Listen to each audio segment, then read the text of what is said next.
Share tweet email save embed as a presidential candidate. Donald Trump was quite candid about his support for privatizing at least some areas of veterans' care, explicitly endorsing the idea more than once. After the election, during his presidential transition, the Republican recommitted to his privatization agenda. There was some question, however, about whether the administration would follow through, especially after David Shulkin, Trump's choice to lead the Department of Veterans Affairs, told senators during his confirmation hearings that the VA will not be privatized under my. As Rachel noted on the show this week, all of this came to mind when the Associated Press reported that the VA is exploring the possibility of merging its health system with the Pentagon's. And while that may not like a major development, the fear is that existing VA hospitals and clinics will be in jeopardy if the VA system is merged with a private system.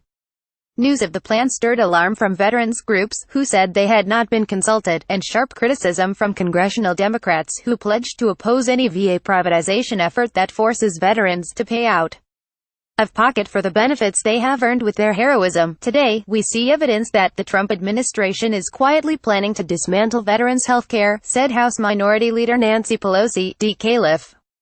House Democrats will fight tooth and nail against any efforts to diminish or destroy VA's irreplaceable role as the chief coordinator, advocate and manager of care for veterans. This coincided with a Wall Street Journal report that said the Trump administration is eyeing a larger role for private sector providers in veterans' health care, which reinforces privatization fears. It also follows a New York Times report from 2 weeks ago, noting the efforts of an advocacy group backed by the Koch brothers, which is pushing for conservative changes, despite the position of groups like the Veterans of Foreign Wars and the American Legion, that have long guarded the Veterans Affairs system that they helped build.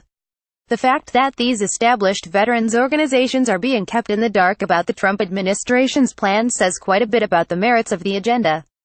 Longtime readers may recall that Mitt Romney, almost exactly 6 years ago, briefly flirted with the idea of introducing some private sector competition into veterans' care as part of his 2012 presidential campaign. The nation's leading veterans organizations pounced, making their displeasure clear, and Romney quickly retreated, never to return to the subject again. 6 years later, Trump world is taking a far more aggressive posture, whether the major veterans organizations like it or not.